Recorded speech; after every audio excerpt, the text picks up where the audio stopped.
Hollywood seems dead set on rebooting every single 80s movie, but there are a few exceptions they need to keep their grubby little hands off. Let's have a look.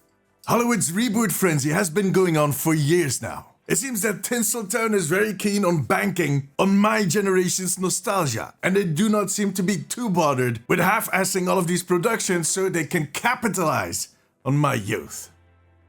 Buggers. Sadly, there isn't much I can do about that, except maybe rolling my eyes every single time they announce one of these movies. Like this. See?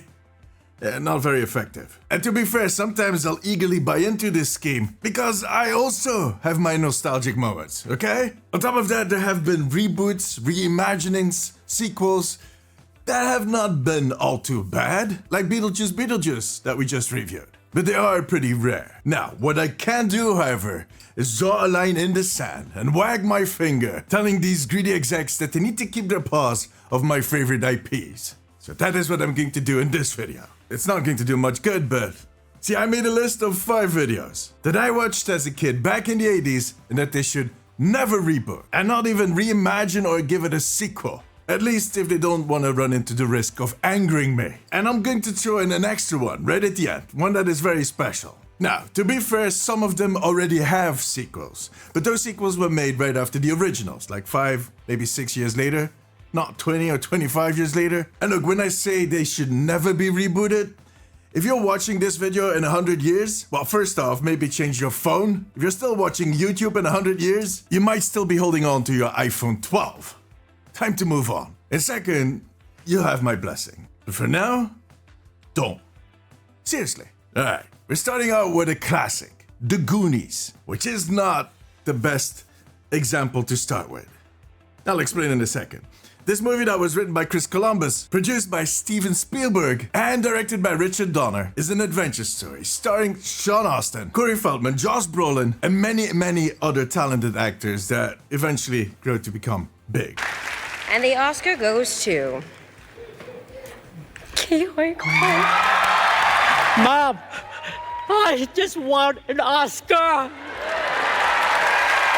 It tells the story of a group of kids living in Oregon that are about to lose their home because of financial issues. And on the attic of one of those houses, they actually find doubloons and a treasure map. Now, in hopes of saving their homes, they set out to find that treasure, which ends up becoming a roller coaster type of adventure. By the way, did you know that this story is actually inspired by a real galleon that sank off the coast of Oregon? They actually managed to get some of it above water back in 2022. The thing is that the whole vibe of this movie, due to the time when it was made and the adventure aspect, inspired a lot of future movie makers because they grew up watching that same movie. So while we do not have reboots, reimaginings, or sequels, there definitely are a lot of movies and series out there that were inspired by the Goonies and that are getting eerily close at times. For me personally, the biggest example of that is Stranger Things, the Netflix series. But up till last month, there was a Mel Gibson movie that was released that had a heavy Goonie vibe.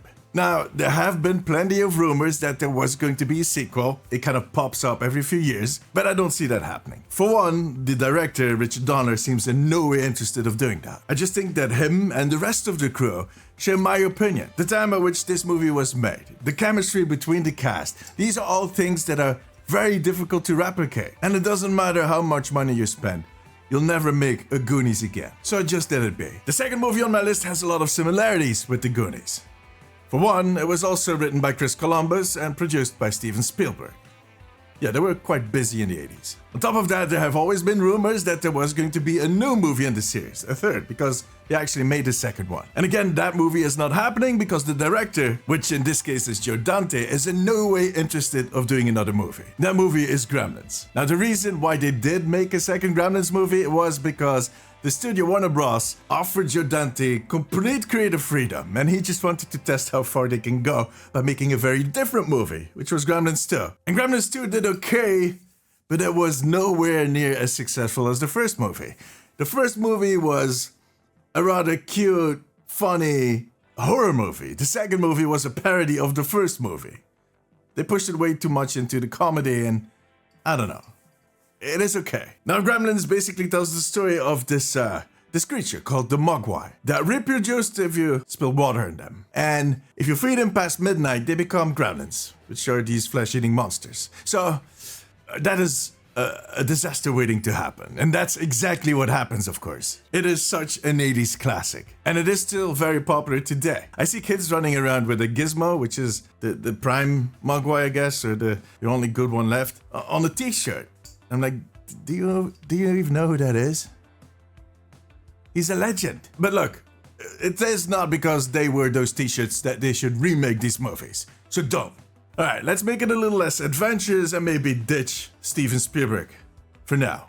The next movie on my list is The Breakfast Club. It is a coming-of-age comedy, which was released in 1985, and it was written and directed by another of these legendary filmmakers from the 80s, John Hughes. It features Emilio Estevez, Molly Ringwald, Paul Gleason, Anthony Michael Hall, Judd Nelson, and Ali Sheedy. And I think that is about the whole cast. Because this movie basically tells the story of 5 very different students that spend an afternoon together in detention. And while all of the differences cause a lot of tensions at the start, as the movie progresses, they seem to find the similarities between all of them. Now, what made this movie so special was that it was relatable. I think at some point we all spent this afternoon in an abandoned school while everybody else was at home having fun because you did something really stupid, and you're spending that time with a bunch of fellow students that you basically do not know, and one faculty member, in this case the vice principal, that does not want to be there either. And while that might sound really boring, it was a very different time. To be fair, I don't even think that they could remake this movie even if they wanted to. There's no way that a movie that slow, that simple, that basic would still capture audiences today. We're kind of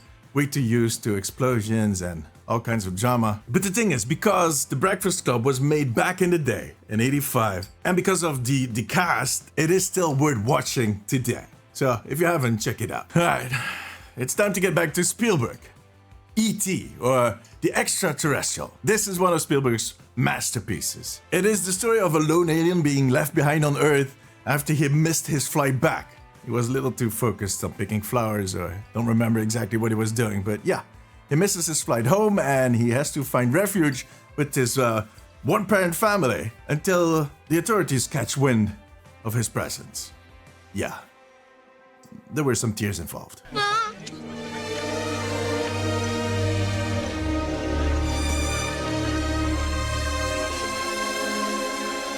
It stars a very young Drew Barrymore. It is also Dee Wallace, Henry Thomas, quite a fine cast. And this movie held the record for best grossing movie up till Jurassic Park was released, which is another Steven Spielberg movie.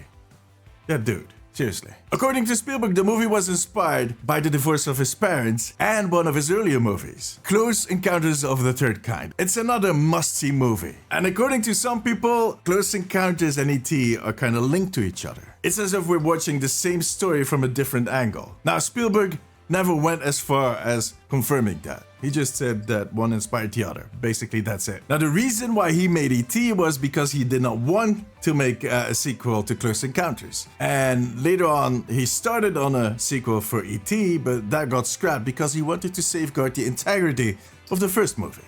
Good. The last movie on my list is very, very dear to me. All 3 of those movies are.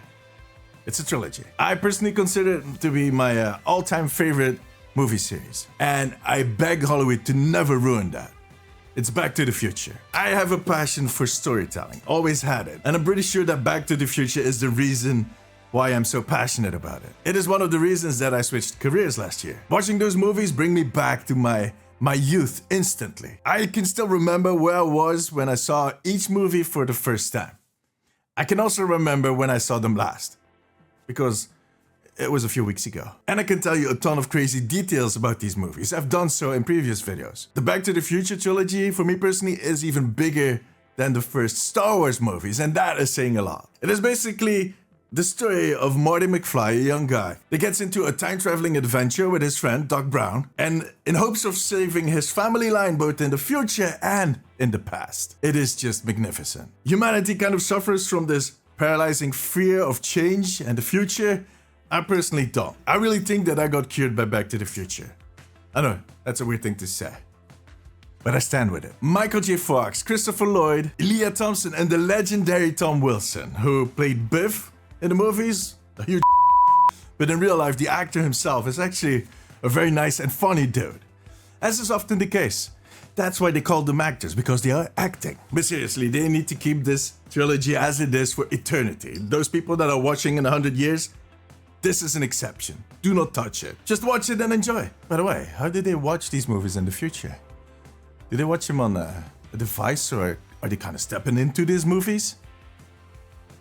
Who cares? Now, I was going to throw in an extra choice, an extra movie, and mainly because it is kind of an obscure movie, but still very popular. It's Jim Henson's Labyrinth, starring the late and great David Bowie and the gorgeous Jennifer Connelly. Now, this movie was initially a box office flop, but it really rose to fame later on VHS and DVD. It captured the minds and the imagination of my generations, but also generations after that. And it left an everlasting impression on all of us. Again, a movie that has been rumored for many, many years that it was going to get a sequel. But a sequel that has failed to materialize, and that is, according to everybody that has tried, because this movie, this story is something that you cannot capture again. That moment in time with that cast, you can't beat it, especially since David Bowie is no longer among us. Look, I'm too young to be called a David Bowie fan, but my mother was, and his music was kind of a bit of a soundtrack to my younger years, and that is a good thing because he was a musical genius. But seriously, leave this movie alone. But that was my list. Tell me, is there a movie that you think they should never touch again? Let me know in the comments. If you like this video, give it a thumbs up. It always helps me out. If you have a few minutes left, maybe check out one of my other videos. But above all, make sure to subscribe because I'm going to be back with a new video next week. Until then, take care of yourself, take care of each other. Bye bye.